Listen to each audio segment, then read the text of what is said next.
ফরিদপুর রহমতুল্লাহ আলাইহির প্রতিষ্ঠান গওহরডাঙ্গা মাদ্রাসায় খিদমত করেছেন, শিক্ষকতা করেছেন এবং জীবনের অন্তিম শয়ানেও তিনি সেখানে শায়িত হয়েছেন। আল্লাহ পাক রব্বুল আলামিন ওনার কবরকে জান্নাতের বাগান বানিয়ে দেন। ওনার সন্তানরা সকলেই প্রায় যোগ্য। মাওলানা ইমদাদুল্লাহ আমার একান্ত স্নেহভাজন ছাত্র।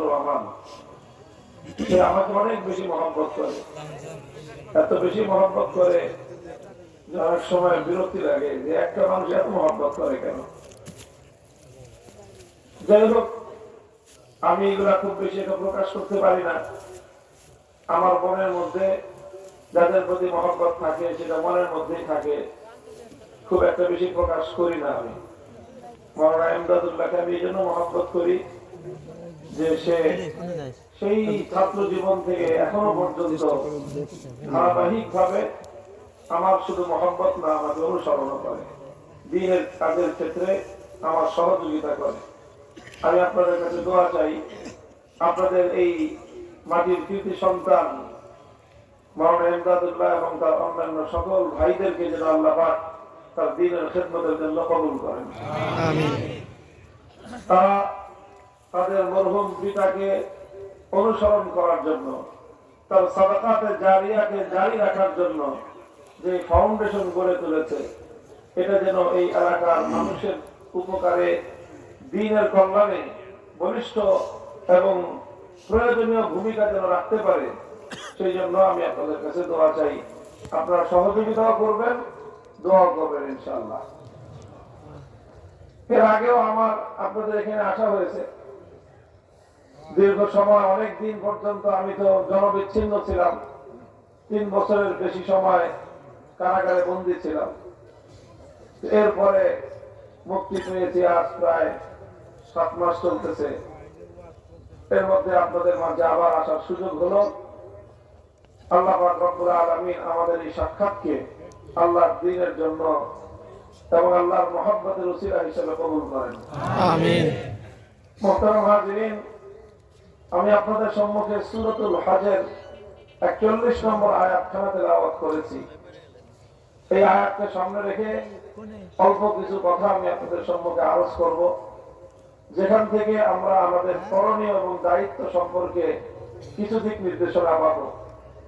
আপনারা দোয়া করতে থাকেন আমার জুবান দিয়ে আল্লাহ যেন উপকারী কিছু কথা, প্রয়োজনীয় কিছু কথা আল্লাহ বের করে দেন।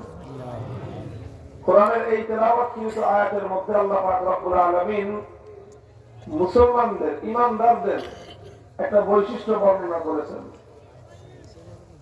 আল্লাহ বলেছেন, আল্লাযীনা ইম্মাক্কান্নাহুম ফিল আরদি আকামুস সালাতা ওয়া আতাবুজ যাকাতা ওয়া আমারু বিল মা'রুফি ওয়া নাহাউ আনিল মুনকার ওয়া লিল্লাহি আকিবাতুল উমুর। আল্লাহ বলেছেন যে পাক্কা ঈমানদার, আল্লাহর নিকট গ্রহণযোগ্য ঈমানদার, ওই সকল মুসলমান মুমিন, আল্লাহ তাদেরকে, আল্লাহ বলতেছেন আমি যদি তাদেরকে এই পৃথিবীতে ক্ষমতা দান করি, তারা যদি ক্ষমতা পায় তাহলে তারা কি করবে? আল্লাহর ঈমানদার বান্দা, মুমিন বান্দা, আল্লাহর পছন্দনীয় বান্দা কারা? তাদেরকে আল্লাহ ক্ষমতা দিলে ক্ষমতা ব্যবহার করে তারা কি করবে? আল্লাহ তার পরিচয় দিয়েছেন। এই পরিচয়ের আলোকে আপনারা নির্ধারণ করবেন, নির্বাচন করবেন যে ক্ষমতা পাওয়ার পর এটা একটা পরীক্ষা করার পদ্ধতি যে কারা আল্লাহর প্রিয় এবং কারা আল্লাহর উপর আস্থাশীল মানুষ। আল্লাহ বলেছেন যে আমি তাদেরকে যদি ক্ষমতা দেই, জমিনের কর্তৃত্ব যদি আমি তাদেরকে দেই, তাহলে তারা কি করবে? বিশেষভাবে আল্লাহ 4টা কাজের কথা উল্লেখ করেছেন। 1 নম্বর, আকামুস সালাত। ক্ষমতা পেলে তারা ক্ষমতা প্রয়োগ করে সর্বপ্রথম আল্লাহর জমিনে তারা নামাজ কায়েম করবে। 2 নম্বর কাজ, আতাউজ যাকাত, যে তারা যাকাত ব্যবস্থাপনা প্রতিষ্ঠিত করবে। তারা নিজেরাও যাকাত দিবে এবং যাকাত বাস্তবায়ন করবার উদ্যোগ তারা গ্রহণ করবে। 2 নম্বর কাজ। 3 নম্বর আমারু বিল মারুফ, যে তারা মানুষকে সৎ কাজের আদেশ দিবে। 4 নম্বর কাজ হলো ওয়ানাহু আনিল মুনকার, তারা অন্যায় অসৎ কাজ থেকে মানুষকে নিষেধ করবে। যারা ইমানদার বান্দা তারা ক্ষমতা পেলে সর্বপ্রথম এই 4টা কাজ করবে। মৌলিক এটা হলো মুসলমানদের রাষ্ট্র ক্ষমতা ব্যবহার করার মূলনীতি। যারা রাষ্ট্র ক্ষমতা পাওয়ার পর, কর্তৃত্ব পাওয়ার পর, ক্ষমতা পাওয়ার পর এই কাজগুলো করবে, বুঝতে হবে যে তাদের রাজনীতি এটা আল্লাহ সন্তুষ্টির পথের রাজনীতি। আর যারা ক্ষমতা পাওয়ার পরেও সমাজে নামাজ কায়েম করবার উদ্যোগ নিবে না, যাকাত আদায় করবার, যাকাত বাস্তবায়ন করবার উদ্যোগ নিবে না, মানুষকে সৎ কাজের আদেশ দিবে না, অন্যায় এবং অসৎ কাজ থেকে, শরীয়ত বিরোধী কাজ থেকে মানুষকে নিষেধ করবে না, বাধা দিবে না, বুঝতে হবে তাদের রাজনীতি আল্লাহর জন্য নয়, বরং তাদের রাজনীতি হলো নিজের স্বার্থ উদ্ধার করবার হাতিয়ার। মুহতারাম হাজিরিন, আমাদের সমাজে মানুষের মধ্যে একটা ভুল ধারণা আছে। ভুল ধারণাটা কি? যে নামাজ পড়া, রোজা রাখা এগুলো যার যার ব্যক্তিগত ব্যাপার, এগুলো নিয়ে কাউকে বাধ্য করা যায় না।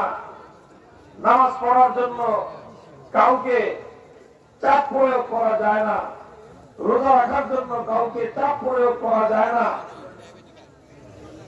ধর্ম পালন করার জন্য কাউকে বাধ্য করা যায় না। এইরকম একটা ধারণা আমাদের সমাজে আছে। কথা বলেন ঠিক না বেশি?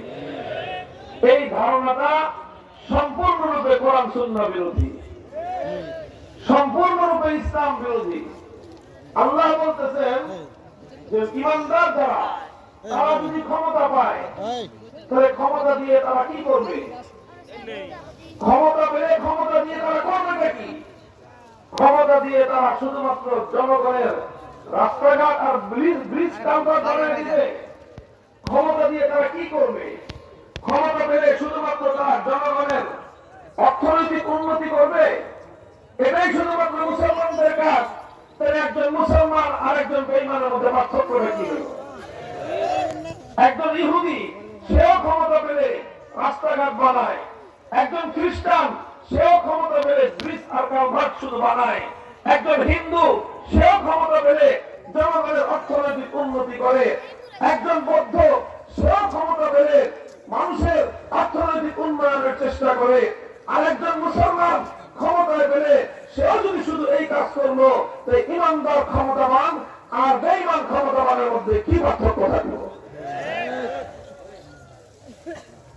মুহতারাম হাজিরিন, এর অর্থ এটা বুঝলেন না যে মুসলমানরা ক্ষমতা পেলে ব্রিজ কালভার্ট বানাবে না। না, আমি তো বলি নাই। ইমানদাররা ক্ষমতা পেলে তারা মানুষের অর্থনৈতিক উন্নতি করবে না, এটা বলি নাই। অর্থনৈতিক উন্নতি করবে, রাস্তাঘাট তৈরি করবে, ব্রিজ কালভার্ট বানাবে, কোন মানুষের কোন কষ্ট যেন না হয় তার জন্য সব রকম চেষ্টা, সব রকম দায়িত্ব অবশ্যই ইমানদার ক্ষমতাবানরা পালন করবে। সন্দেহের কোন অবকাশ নাই। ইসলাম সেই দায়িত্ববোধ মানুষকে দিয়েছে। খলিফাতুল মুসলিমিন ওমর ফারুক রাদিয়াল্লাহু তাআলা আনহুর সেই ঐতিহাসিক কথা ইতিহাসের পাতায় সোনার অক্ষরে লিপিবদ্ধ আছে। হযরত ওমর ফারুক রাদিয়াল্লাহু আনহু বলেছিলেন, ওয়াল্লাহি লাউ আন্না বাগালাতান আসারাতা আলা শাত্তিল ফুরাত লাযিদতু আন ইয়াসআলানি আল্লাহু আনহা লিমা লাম উসাব্বিলাহা আত-তারিক। হযরত ওমর বলেন, আল্লাহ শপথ করে বলি, যদি সুদূর সেই কুফা, বাগদাদ ওই অঞ্চলের, কুফা বসরার অঞ্চলের ফোরাত নদী মদিনা থেকে কয়েক হাজার মাইল দূরে, সেই ফোরাত নদীর পাশ দিয়ে একটা গাধা রাস্তা চলবার সময়, পথ দিয়ে হেঁটে যাওয়ার সময় একটা গাধা যদি রাস্তার মধ্যে হোঁচট খায়, খলিফা ওমর বলেন আমার ভয় হয় যে আমাকে আল্লাহ পাক জিজ্ঞাসা করবেন, আমাকে জবাব দিতে হবে যে আল্লাহ পাকের সৃষ্টি একটা অবলা প্রাণী রাস্তা চলতে গিয়ে কেন হোঁচট খেল, আমি রাষ্ট্রনায়ক হয়ে খলিফা হয়ে কেন গাধাকে চলবার জন্য রাস্তা সমান করে দিলাম না, সুন্দর রাস্তা আমি কেন তৈরি করে দিলাম না একটা গাধার জন্য। আমি খলিফাদের ধরে দায়িত্ব নিলাম, রাষ্ট্রের দায়িত্ব নিয়ে রাষ্ট্রের প্রত্যেকটা মাখলুকের সমস্ত চাল চলন জীবন মানের নিরাপত্তার দায়িত্ব নিয়ে আমি কেন দায়িত্ব পালন করতে ব্যর্থ হলাম, আল্লাহর কাছে আমাকে জবাব দিতে হবে বলে আমি ভয় করি। একটা গাধা চলতে গিয়ে